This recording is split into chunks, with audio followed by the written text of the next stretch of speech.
Salut la famille, j'espère que vous allez bien. Ça y est, c'est parti. Après un bœuf au Perpénard hier soir jusqu'à 3 h du matin, qui était bien sympathique, à jouer du sax, on se met enfin à la cuisson finale. Donc voilà, il va y avoir l'enfournement, je pense que je rentrerai pas tout, plus quelques pièces racoup dessus qu'on tirera quand il fera noir tout à l'heure à la fin de la cuisson pour les enfumer. Allez, c'est parti, tchuss. On va attaquer par des bols. Enfin, c'est pas des bols, c'est des tasses. Exactement un café. On va essayer d'en mettre 5 par étage pour bien faire. Et on va mettre la plus épaisse contre la flamme là. Au cas où.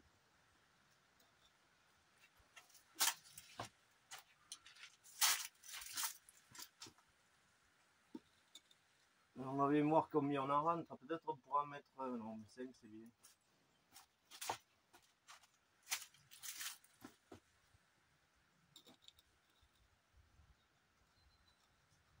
Alors ça c'est assez minutieux, il faut pas que les pièces se touchent, hein, absolument pas.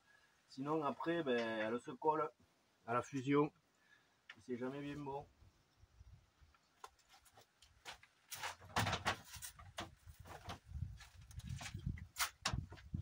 Vérifier que les pieds soient plus hauts que les tasses, hein, avant de mettre une autre plaque, sinon ça colle aussi.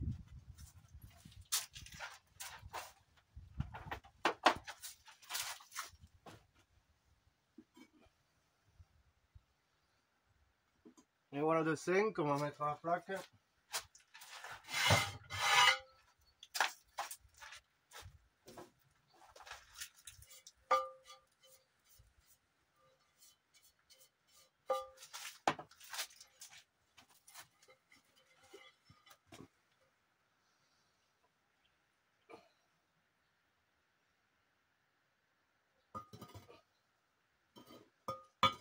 Ouais, il est bien clair qu'il rentrera pas tout. Mais c'est pas grave, on fera ça en 2 cuissons.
Une erreur que je fais souvent, c'est de ne pas avoir pensé à mettre la sonde alors que la sonde rentre complètement dans le four. Là, il faut que j'enlève tout, que je mette d'abord la sonde et que je dispose les poteries en fonction d'elle. Alors la sonde sera là. Donc là on va le pousser un peu. On va mettre celui du milieu ici. Faut pas que ça touche la sonde, sinon comme tout le reste ça va coller. Hein. On va décaler les pieds un peu peut-être. Ici. Peut-être celui-là.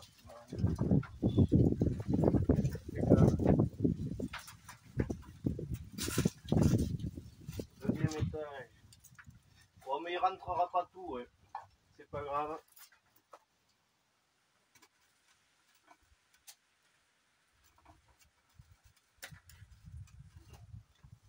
On fera une autre cuisson plus tard. Pour tous les verres, parce que les verres sont vachement hauts en plus, aurait pris de la place. Et là on va Peut-être mettre un autre étage, je ne suis pas sûr à 100%. Voilà. On va voir ce que ça donne là. En mettant la plaque.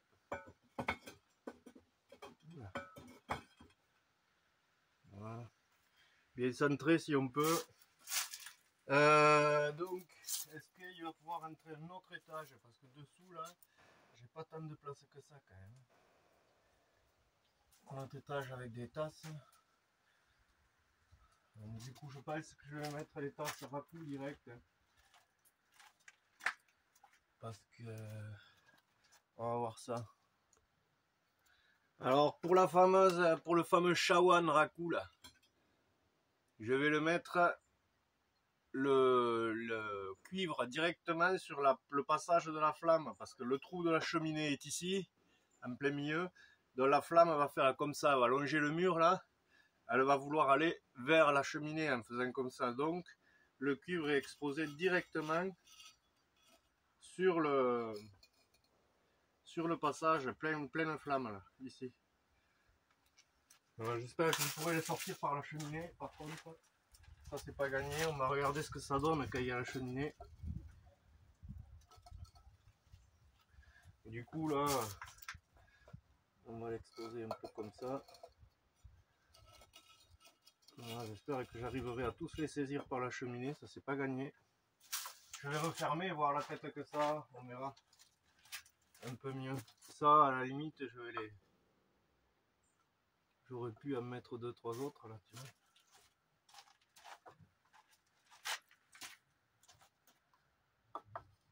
Voilà. Et ça, il y a 2-3 pièces comme ça. Après, pour la prochaine cuisson, il y aura quelques petites tasses comme ça et des verres juste. Bon, allez, je vais essayer de refermer. Alors, attention que ça dépasse pas trop sur les côtés, parce que quand on ferme le four, c'est le plus délicat. Ça y est la famille, on y est. Brûleur démarré. Il est je ne sais pas quelle heure d'ailleurs, il faudra que je regarde. On m'a resté 1 heure à monter tranquillement, à approcher les 300. Et après on accélère un peu tranquille jusqu'à 1000. J'espère que les pièces racoup seront attrapables par la cheminée avec ça. Comme c'est prévu, une pince que j'ai fabriqué maison. J'espère que ça va être un peu chaud. Mais bon, en prenant la première d'abord, en faisant glisser à chaque fois, normalement je devrais arriver à sortir les 3. On verra bien. Qui vivra verra. Voilà, c'est parti, je vous tiens au jus quand il y a des nouvelles. Tchuss. Alors pour toutes celles et ceux à qui les détails techniques seraient intéressants, au niveau du brûleur, donc le brûleur est ici, 45 kW, voilà, on va le filmer même dans ce sens, voilà, donc il y a une vanne dessus, ici, et une veilleuse au bout. Il y a une petite flamme. Alors au début, qu'est-ce qu'il faut faire pour allumer tout ça? Il faut fermer cette vanne là, vers là-bas. Il faut ouvrir la bouteille de gaz, ça va se mettre en pression doucement. On va le mettre à 0,3 bar par exemple. Là vous voyez, on est à 0,1, 2, 0,3 bar. Voilà. Après, on ouvre délicatement, on allume la veilleuse. Et une fois la veilleuse allumée, c'est-à-dire avec ce bouton, on appuie dessus, le gaz sort au bout, on allume la veilleuse, donc c'est une sécurité. Si le brûleur s'éteint, eh bien ça peut la rallumer. S'il y a du gaz qui fuit, en tout cas ça va le rallumer. Ensuite on ouvre la vanne là, doucement, parce que c'est des gros brûleurs, hein. Quand ils tournent vite, vous verrez, ça fait du bruit et des flammes. Donc on ouvre très peu la vanne, et là on ouvre, et voilà, on le laisse pré-cuire avec une flamme très douce comme ça, tranquillement, à 0,3 bar. Alors moi, ma technique, c'est de le laisser 1 heure comme ça. Pourquoi avoir des poteries vraiment sèches avant la cuisson? Parce qu'en fait, il y a une étape à laquelle on ne peut pas remédier. C'est qu'il faut impérativement, mais vraiment impérativement, que toute l'eau et l'humidité des pièces soit évacué avant de passer la barre des 300 degrés. Pourquoi? Parce que dans la cuisson, après 300 degrés, le tesson va commencer à se fermer pour de vrai, les pores du tesson vont se fermer. Et si il y a encore de l'humidité à l'intérieur du tesson, dans la paroi du verre, eh bien, l'eau va y rester et va commencer à cuire comme dans une cocotte minute.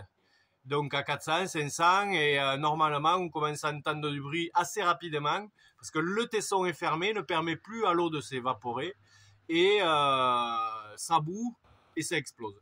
Et là, c'est la cata. Donc moi, ce que je fais pour éviter ça, c'est que déjà, je laisse sécher mes pièces pour de vrai. Enfin, là, ça a été un peu rapide, par exemple, donc il faut se méfier. Mais je les laisse sécher une semaine, si c'est l'été et tout, il n'y a pas de problème. Déjà, il n'y a plus d'eau presque.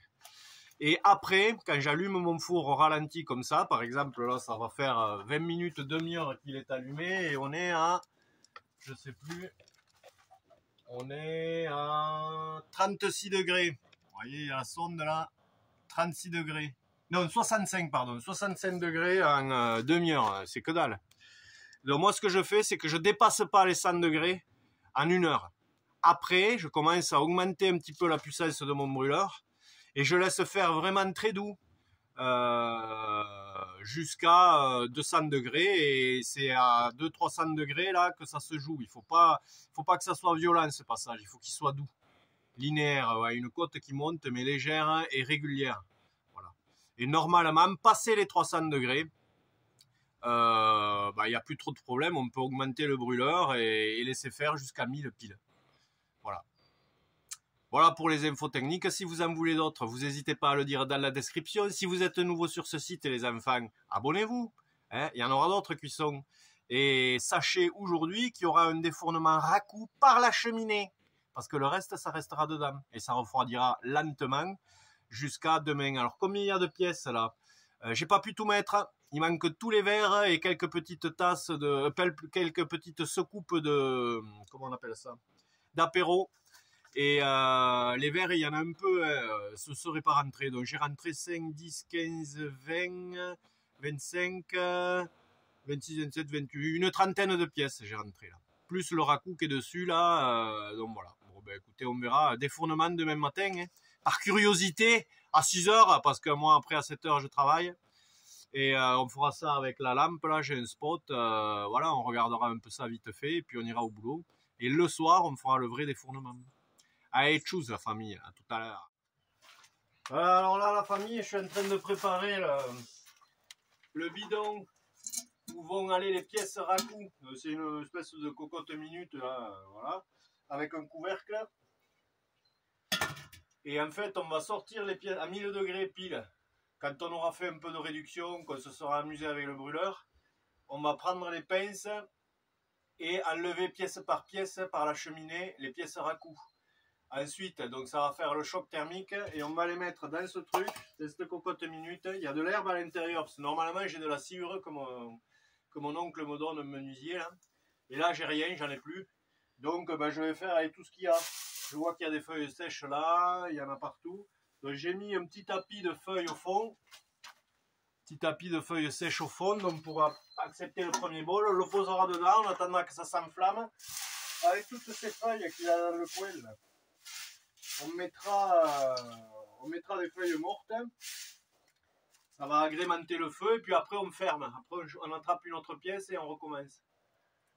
Voilà, et puis il faudra les enfumer. Donc, alors on peut enfumer avec plein de choses. Hein. On peut enfumer avec de l'herbe, on peut enfumer avec des feuilles, tout ce qui brûle. Tout ce qui brûle, c'est faisable. Et ça fait des effets différents. C'est ça qui est, je veux dire, un racoup, c'est impossible, je dis bien impossible, de faire 2 fois la même pièce. Les craquelures, systématiquement, il y aura quelque chose qui va changer. Même le combustible, il fait. Donc, c'est impossible, un racoup, pièce unique. Et même, je vois dans les cuissons qui sont pas sortis en pleine fusion, etc., c'est quasiment impossible, enfin moi, d'avoir toujours les mêmes pièces. Déjà, je fais n'importe quoi avec les émaux, donc du coup, j'ai toujours des surprises, c'est ça qui est cool. Voilà la famille, allez, je vous reprends dès que ça devient intéressant. Voilà la famille, petit briefing. On est maintenant à 479 degrés. Je vous laisse écouter le bruit du four. Vous l'entendez, ce ronronnement là, caractéristique d'un brûleur propane. Moi, c'est ce que je fais tout à l'oreille. Donc là, le brûleur est tranquillou batistou. On est à 0,5 bar. Exactement, moi j'aime bien faire toute ma cuisson à peu près à 0,5 bar. Le brûleur est pas du tout ouvert à fond. J'attends 500 degrés pour le faire. 482 degrés. À 500 degrés à peu près, je vais augmenter de la moitié la puissance de brûleur en bas, dans la fosse là, qui est juste là-dessous. Et je vais laisser faire un moment. Et après, on va le laisser ronronner. Je vous reprendrai pour vous faire écouter le son du brûleur à ce moment-là, quand il sera au maximum. Enfin, au maximum, non, le brûleur est jamais au maximum, hein, parce que vous avez vu le manomètre, on peut monter jusqu'à au moins 2 bars de pression. Et moi, je vais rester à 0,5 bar, brûleur ouvert à fond par contre, et ça suffira largement en puissance. Donc vous imaginez la gamme encore que j'ai. Par contre, à savoir que si on monte à 1 bar, 1,5, ça m'est déjà arrivé, ou 2 même, je l'ai testé déjà, il va se trouver que votre bouteille dessous va faire un gros glaçon, elle va se mettre à geler votre bouteille de propane. Donc il y a une solution à ça, c'est la chauffer comme je fais là, avec un petit... là, elle n'est pas en chauffe encore, hein. C'est que le début, d'ailleurs je l'allumerai un peu plus tard. Mais si vous ne le faites pas, il va y avoir un énorme glaçon tout dessous, sous la bouteille, qui prend toute la largeur de la bouteille sur au moins ça d'épaisseur. Et en fait, ça va finir par geler le gaz à l'intérieur et du coup, votre flux de gaz va plus aller vers le brûleur. Ça va s'arrêter tout seul en fait. Donc il y a une solution, le chauffer avec un petit radiateur comme ça, ce qui marche. Si on ne s'y prend pas trop tard, c'est impeccable. Et puis de toute manière, à 0,5, la bouteille gèle pas trop. Quand le brûleur là-bas dedans est au maximum un peu, mais le radiateur suffit. Sinon, il y a une autre solution, c'est d'ouvrir un fond de bidon comme ça, là, comme il y a derrière, là. Vous coupez un gros bidon de 250 litres d'huile, et vous le récupérez. Et en fait, vous mettez de l'eau à l'intérieur, et vous mettez votre bouteille de gaz dans l'eau, et l'eau, il faut arriver à la faire chauffer. Donc, il faut y mettre en permanence de l'eau tiède, ou... Voilà, c'est une des deux solutions. Je vous reprends à nouveau pour vous faire écouter réellement le son du brûleur, car je me suis aperçu que sur la vidéo on n'entendait absolument rien. On va se rapprocher. Déjà là, on est dans les 558 degrés et on voit qu'on commence à voir apparaître dans le fond du four, regardez bien là-bas, un joli orange. Pareil, on fait... je fais tout à l'oreille et à l'œil par rapport à la couleur de l'intérieur du four, hein. Sachez que quand vous atteignez les hautes températures, aujourd'hui par exemple, puisqu'on va à 1000 degrés, on va rester dans ces couleurs-là. Vous verrez, c'est un peu plus flashy à la fin, mais ça va rester des oranges comme ça. Et il faut savoir que la haute température, par contre, quand on atteint 1100, 1150, à 1100 degrés exactement, il y a déjà, si c'est du four à bois, il y a une grosse, comme une explosion sur la cheminée, enfin léger, ça fait brouf. Et la flamme passe au blanc, carrément. Après, tout ce qui est au-delà de 1100 degrés, ça passe au blanc. C'est génial à voir dans un four à bois, ce passage-là. Je ne l'ai jamais filmé, malheureusement, mais ça m'est déjà arrivé plusieurs fois, c'était sympa. Et vous verrez tout à l'heure aussi, lors de la réduction, quand je couperai la bague de l'air primaire sur mon brûleur, ça va faire je vais enlever donc l'air primaire et le gaz va sortir qu'en réduction. Et vous verrez, la flamme va changer, va s'intensifier aussi. Elle va se mettre à l'orange, rouge, et puis elle va surtout sortir par le trou de la cheminée, là, comme on voit. Et c'est là que la réduction va commencer. Alors la réduction, ça sert à quoi? Sur mes poteries, rappelez-vous, quand on les a décorées, si vous ne l'avez pas vu, allez sur mes anciennes vidéos, abonnez-vous à la chaîne, et vous verrez, on a mis de l'oxyde de cuivre et de l'oxyde de fer rouge. Alors il se trouve que l'oxyde de cuivre, quand on réduit, peut atteindre, je dis bien peut atteindre, des blancs. Normalement, l'oxyde de cuivre, c'est vert. Voilà. et des verts plus ou moins foncés selon la quantité et la dose qu'on met. Mais si on met des fortes doses comme moi, il se peut que ça fasse du blanc, du bleu, ou si c'est en surquantité, que ça a été chauffé en direct avec la flamme, des fois de l'or, couleur or. Donc voilà, on fera une grosse réduction pendant 10 minutes, un quart d'heure pour voir si ça veut bien changer tout ça. Et on défournera les rakus, comme voit là d'ailleurs, ça c'est le bol. Il y a le Shawan, raku est là, il n'a pas pété encore. Il y a celle-là et celle du coin là-bas, il y en a 4. Et celle-là. Les autres resteront dans le four, là, les petites. Ça, c'est des coupes apéro. Alors, je vais vous faire écouter ce son, j'espère. Je vais mettre le micro un peu dans la fosse ici. Vous voyez, il y a le trou dessous, il y a le brûleur. Alors, je vais essayer de filmer. Voilà. Voilà le brûleur au travail. Et je vais mettre le son aussi. Voilà. J'espère que vous entendez mieux le son du brûleur. Moi, ça c'est un truc hyper important, le son. Dès que j'arrive pas loin du four, parce que je reste pas tout le temps, hein. Des fois je vais à la maison, je laisse tourner, je reviens demi-heure, 1 heure après, hein. Et au son, déjà en arrivant, je sais si le brûleur tourne, je sais si ça se déroule bien, je sais si le brûleur... faut tout écouter. Des fois il crapote un peu, ça fait tchou tchou tchou tchou tchou tchou. C'est qu'il y a un problème d'air, que la dose est pas... il est pas bien réglé.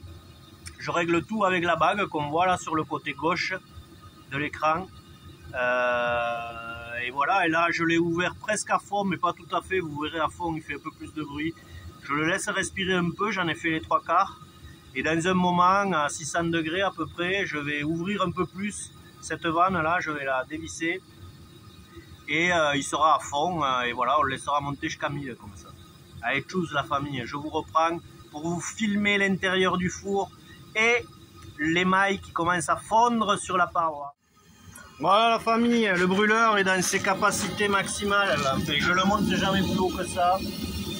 Donc au niveau de la visu, ça donne ça. Au niveau du son aussi.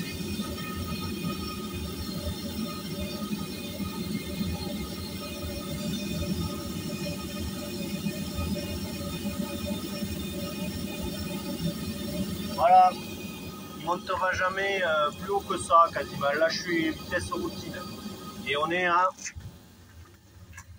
662 degrés, 663, 664, voilà. La vitesse de montée va être ça jusqu'à 1000 à peu près. Je vais essayer de le maintenir comme ça, c'est nickel. 665, 666, 667 normalement. Bon. Et voilà, on va laisser cette routine là jusqu'à 1000 degrés maintenant. Et puis je vous reprends pour le défournement raku et vous filmez l'intérieur du four avec le fameux émail en fusion et qui devient liquide. C'est beau aussi. Voilà la famille, les choses sérieuses commencent à se faire ressentir. 943 degrés, ça monte petit à petit. J'ai un peu obstrué le haut de la cheminée pour que ça s'accélère un tout petit peu. On va ouvrir la trappe de visualisation qui est sur le côté ici. C'est le petit bouton qu'on voit là. Alors avec un gant, hein, bien sûr, parce que s'il fait 950 degrés, on n'a pas l'impression, mais c'est que c'est chaud. Donc le bouton qu'on voit là est quand même bien chaud. On essaye de l'attraper délicatement si on peut. Hop. Voilà l'intérieur du four. Ah, voilà, par exemple là, je vois que l'émail est en train de buller. Donc pour éviter que ça bulle, on va essayer de ralentir un peu la chauffe là. Ça chauffe trop vite. Alors je vais reboucher. Ou laisser un peu ouvert un moment peut-être. Comme ça, ça va chauffer un peu moins vite. On va regarder ce qui se passe au niveau de la sonde. Normalement, ça doit baisser. Parce que j'ai ouvert. 952, non, ça continue à monter quand même. Voilà, alors là, par exemple, j'ai cuit un petit peu trop vite. Donc ce qu'on va faire, c'est qu'on va ralentir un petit peu la cuisson. Il faut le temps à l'émail de se... On On va baisser un tout petit peu d'un quart là. Voilà, pour que les mailles aient le temps de quand même se lisser comme il faut. Les bulles, c'est jamais très bon. Heureusement que j'ai ouvert pour voir ça, parce que après sinon les mailles se lissent pas correctement. On va fermer la trappe quand même de visualisation là. Voilà, on le regarde, je sais pas si vous voyez bien, mais moi à l'œil je le vois, ça fait des bulles. Vous voyez, on le voit sur celui du dessus là. Il y a des bulles sur les mailles, donc ça c'est pas très bon. On va fermer et... Merde, elle n'est pas dans le bon sens. Voilà. Voilà, on a fermé. On va ralentir la montée en température du coup. 959 quand même. 960.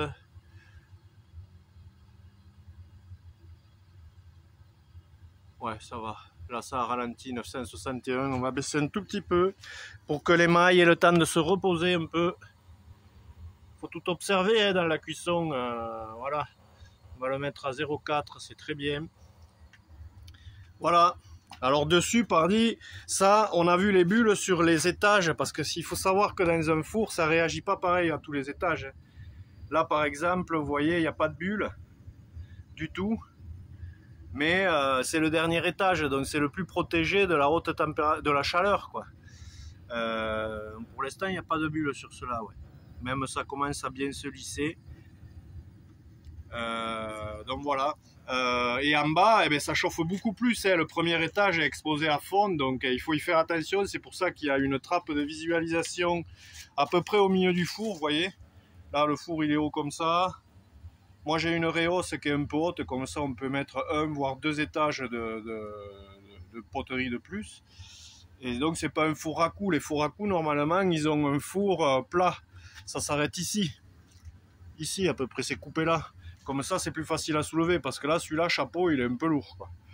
Et la trappe est au milieu, à peu près. Je vous reprends pour le passage en réduction. On le filmera sur le brûleur. Salut la famille, ça y est. Le soleil se couche. Mes cuissons ne durent pas si longtemps d'habitude, mais là, je voulais absolument sortir la première pièce quand il fait noir. Donc on va attendre encore une bonne vingtaine de minutes. Le four est toujours à 1000 degrés à peu près, 1002. Et puis on va procéder dans cet espace-là au défournement. On va aller les prendre par la cheminée, comme on voit ici, et on va les mettre dans ce petit cocotte minute là. Ça va s'enflammer. Et voilà pour le premier. Et le deuxième, après j'allumerai la lumière pour qu'on y voit un peu mieux. Allez, et voilà la famille, 1000 degrés. On va aller ralentir le brûleur de suite pour maintenir cette température pile. Voilà. 1000 degrés, 1001, on va surveiller que ça monte pas plus. Il faut rester à 1000 et je vais attaquer la réduction. On va réduire pendant un bon moment. À la limite, ça serait peut-être bien pour une fois, parce que d'habitude je fais que 10 minutes, un quart d'heure les réductions. Et en fait, comme il fait toujours pas nuit, il va faire nuit dans une demi-heure, 3 quarts d'heure à peu près. Et que j'aimerais défourner dans le noir, tu vois, là ça continue à monter, donc je vais baisser encore le brûleur, que ça se stabilise à 1000 degrés pile. On baisse un peu, voilà, on va voir si ça stabilise. 1001, 1002.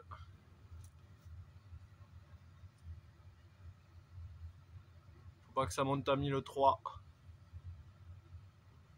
On va ouvrir la cheminée en grand. Ça va faire une déperdition de chaleur normalement. 1002, 1001, c'est bon, ça descend. Voilà. Et on va commencer à réduire. 1000 degrés, réduction. Réduction, c'est pas compliqué. On va sur la bague du brûleur ici. Fais gaffe parce que des fois c'est chaud. Là, ça l'est pas. Donc, on tire légèrement la bague. Et le bruit et la flamme changent. On passe à l'orange produit. Et là, on est passé en réduction. Voilà. Alors il ne faut pas trop en faire et surveiller le thermomètre parce que des fois, voilà, ou la température baisse, ou on l'augmente. Il faut faire attention à ça, en réduction. Voilà, elle a baissé d'un, on va voir si ça continue ou pas. Si ça continue de baisser, il faut augmenter la puissance du brûleur. Et si ça monte, il faut la baisser. Moi j'aime bien réduire à 1000 piles et rester à 1000 parce que dessous, dans mon four, il faut pas oublier qu'il y a de la faïence. Et les tessons de faïence, 1000 degrés déjà, c'est beaucoup pour eux. C'est pour ça que ça a tendance à buller. Vous voyez, ça baisse là. Donc on va augmenter un tout petit peu la puissance pour pas que ça baisse de trop. Voilà, on va voir si ça remonte.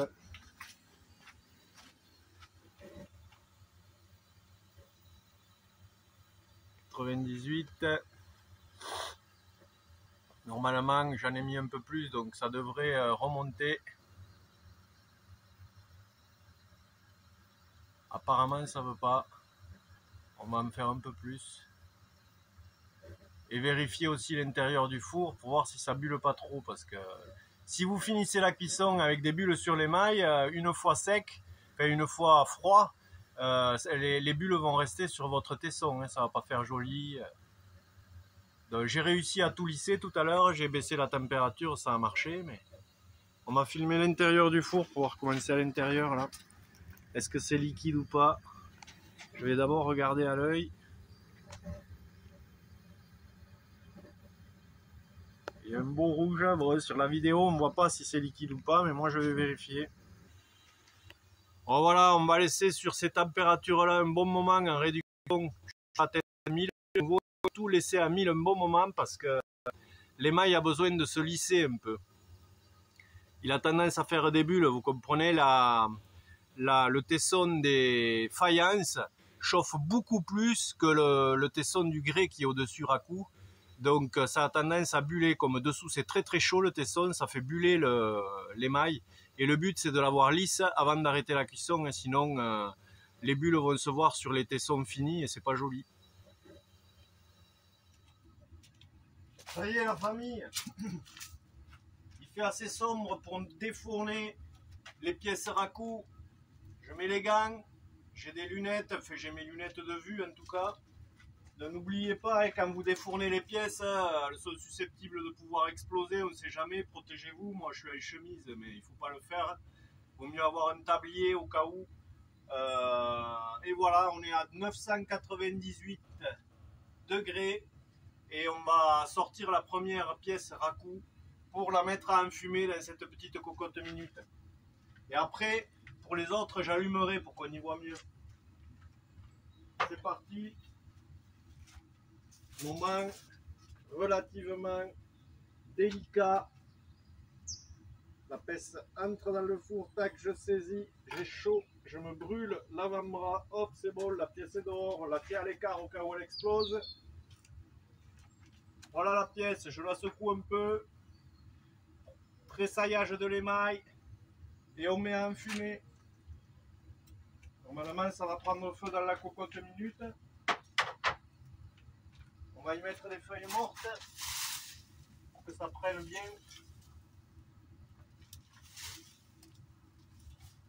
Il y a beaucoup de fumée.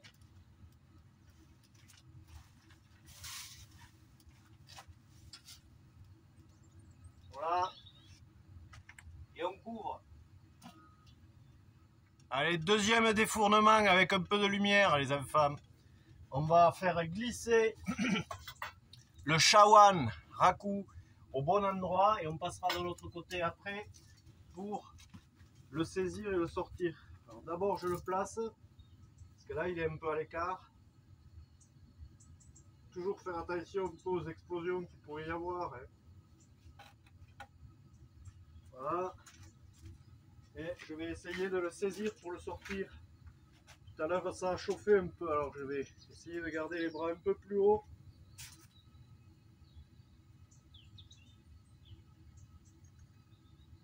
Il est un peu plus lourd, mais hop, il ne va pas sortir. Si il est dehors, il n'explose pas, lui. On le tient délicatement si on peut. On ouvre, on pose. Ça s'enflamme, c'est normal. On remet un peu de la matière.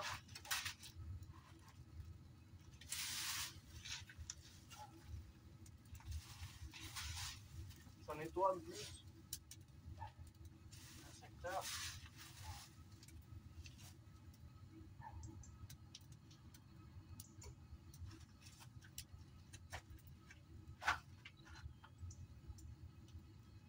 Et on couvre pour que ça s'enfume correctement. Allez, prochaine pièce, on enchaîne. On va placer la pièce, elle est là-bas.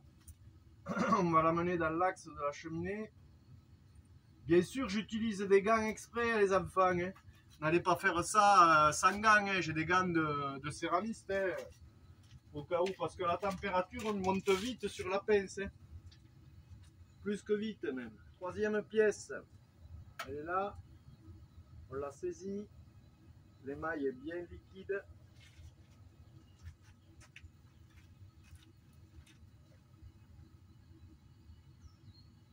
Elle est jolie. On ouvre. On dépose. Et on remet un peu d'éléments pour que ça brûle bien. Et qu'il y ait beaucoup de fumée. Donc là, ce coup-ci, j'aurais utilisé des feuilles de chêne, puisqu'il y en avait partout là. Je nettoie à mesure.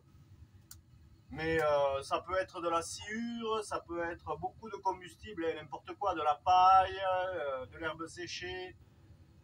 Il suffit que ça brûle.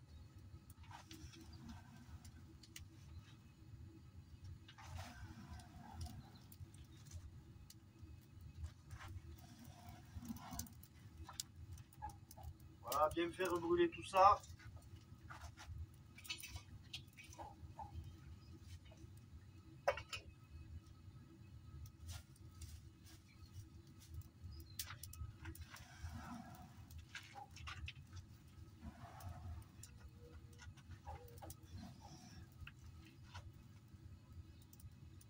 Et on couvre. Allez, dernière pièce. On remet les gants. Important, hein, parce que là, vous vous cramez. En 3 secondes, la pince devient rouge. Et ça se transmet dans la ferraille. Et je peux vous dire que la pince, vous ne la tenez pas longtemps. Parce que le four est quand même à 1001 degrés là. Donc on va placer la dernière. Alors le dernier accroc, il est là. Parce qu'après il y a de la faïence aussi à cet étage. Tac. On place un peu au milieu. Là on saisit. On va déjà ouvrir le capot ce coup-ci. Ce sera plus facile.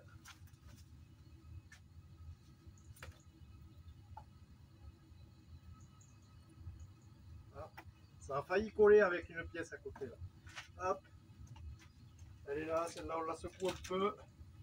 On va peut-être même y mettre un petit peu d'eau à celle-là. Allez, le baptême.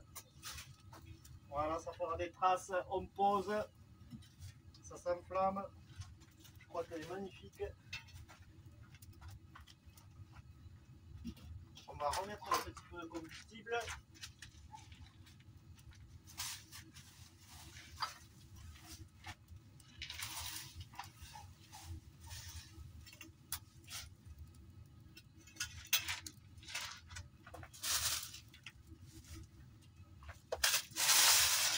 Il y a des feuilles partout, ça tombe bien, c'est pratique. Je nettoie mon espace four en même temps. Allez, on va faire enflammer tout ça.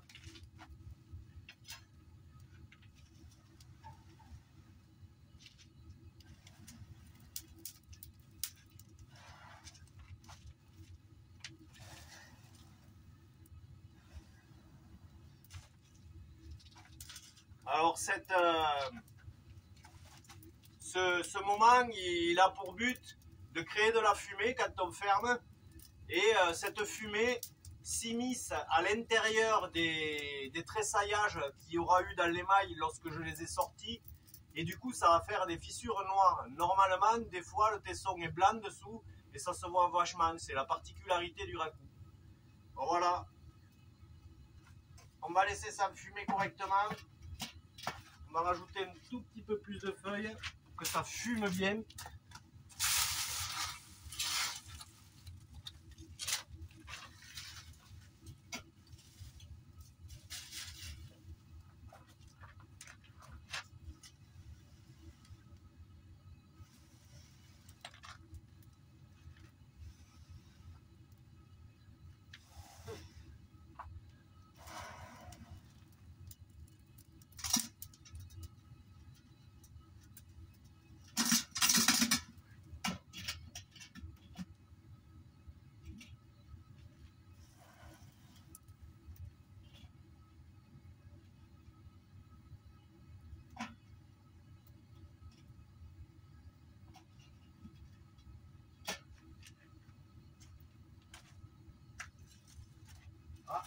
On va baisser un peu le four pour les autres pièces. Parce que ça fait monter à 1006 degrés là.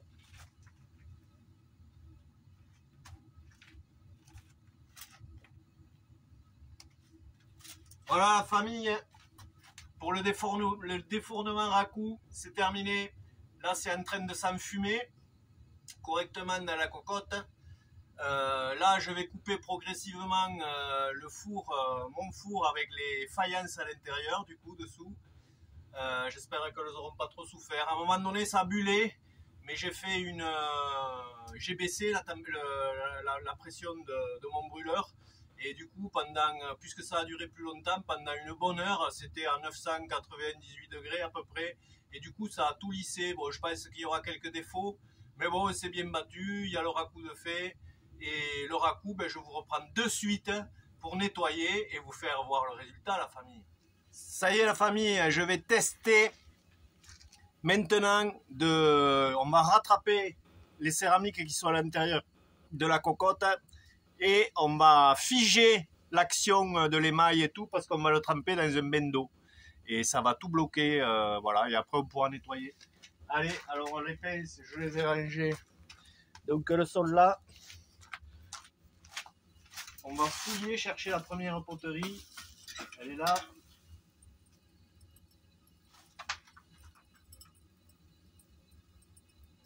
On va la laisser se calmer un petit peu ici, là. Tranquillement quand même, pour ménager le choc thermique le dernier. Ah non, moi j'ai cru qu'elle était cassée. Apparemment elle est entière.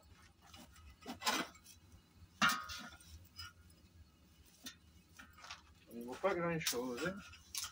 Là il y a le gros raku, mais je ne sais pas trop où le poser parce qu'il y a des feuilles par terre. On va mettre là. Ah non, j'en ai deux à la fois, mince. C'est bon.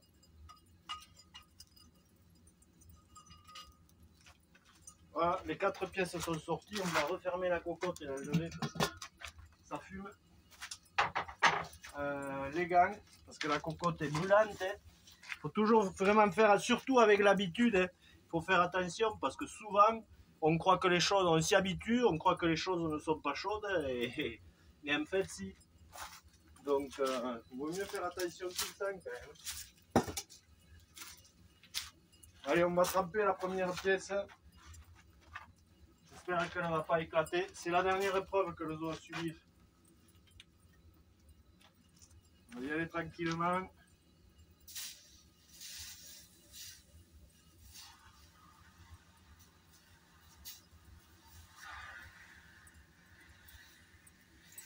Et là, en général, on prie. Hein. Parce que bon, on est passé de 1000 degrés à bientôt 0 en moins de 10 minutes. C'est quand même énorme.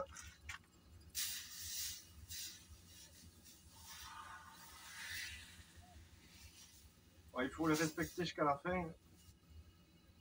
Ça a l'air rose. Parce que je voulais, mais bon, c'est pas grave. On fera avec ce qu'on a obtenu. Hein.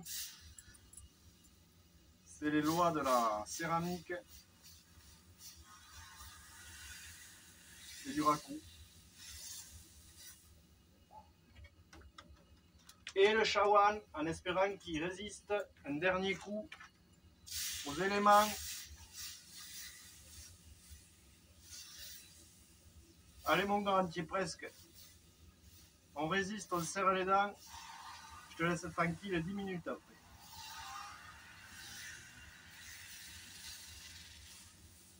Ça y est, il est au fond. Allez, on va essayer de voir à la main si c'est chaud ou pas. Bon là ça va. Attends, on va monter un petit peu le truc pour me voir nettoyer quand même un peu. Alors l'éponge, elle était là. Merde, elle n'est plus. Mince. Ah, elle est là. Alors on va essayer de saisir une pièce si c'est saisissable. Ouais, ça va. Ah, le shawan! Mon Dieu que je suis content. Je vous le lave un peu et je vous montre. Oh là là là là. Alors il est rose, c'est vrai. Mais il a un rose un peu bordeaux. Avec, je ne sais pas, dans l'ensemble, je suis assez fier de moi quand même. J'avoue, j'ai pas eu de résultats comme ça là, dernièrement. J'aime bien les shawans quand même. En Tamazukuri, c'est toujours une expérience super agréable. J'ai jamais été déçu. Oh, vous pouvez y aller à l'éponge après quand ils sont froids. Hein. Un rose, si, c'est un peu rosé, magnifique. Et l'intérieur, il va falloir nettoyer, je crois.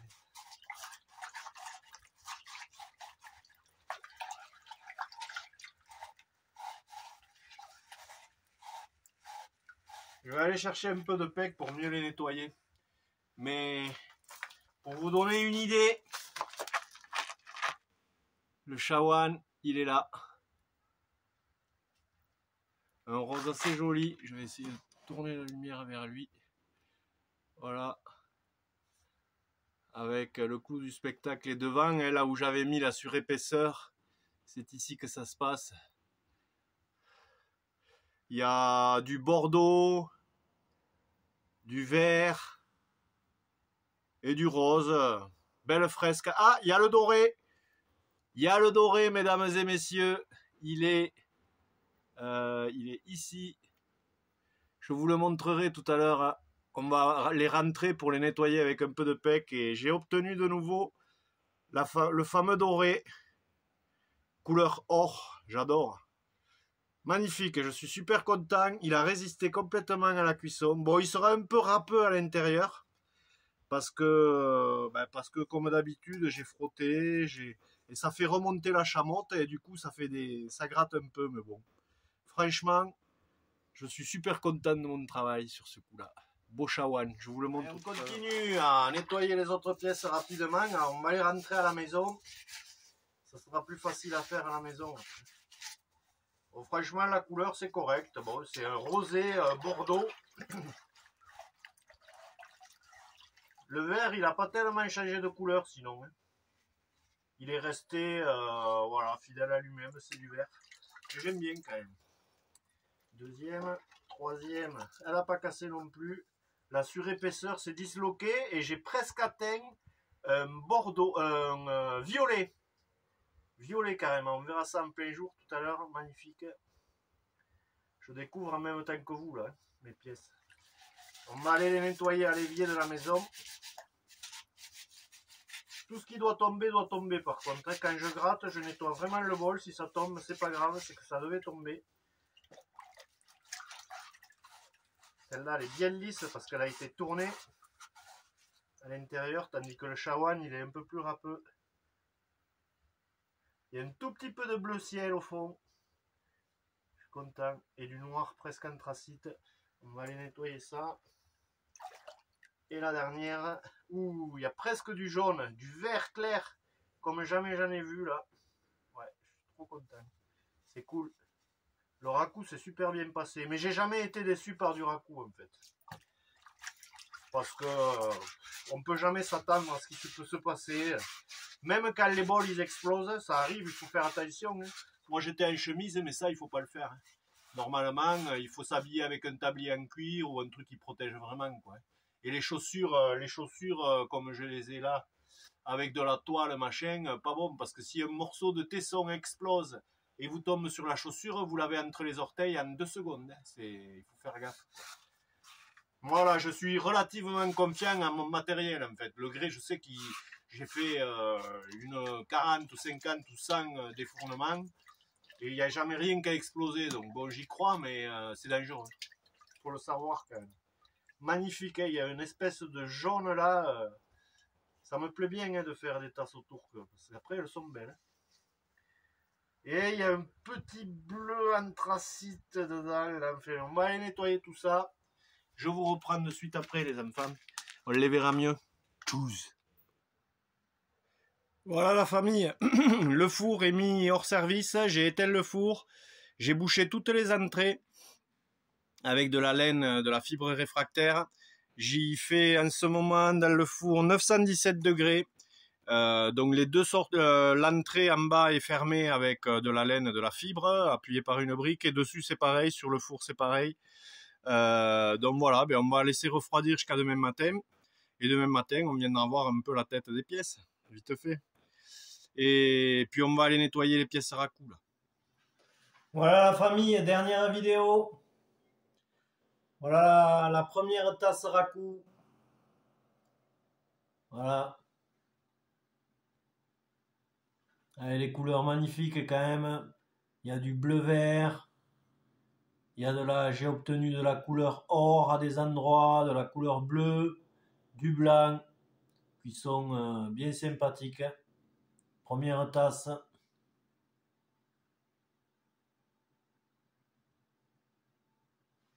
L'intérieur, c'est pas mal aussi. À voir plus ou moins en plein jour, ça se voit mieux, mais il y a des couleurs absolument incroyables à l'intérieur. Voilà pour la première. Deuxième tasse tournée. Voilà pour la deuxième. Magnifique aussi, hein, des couleurs absolument bien sympathiques. Là, il y a eu la guerre. Hein. Ça se voit. Regardez-moi ces éclaboussures, magnifiques. Voilà.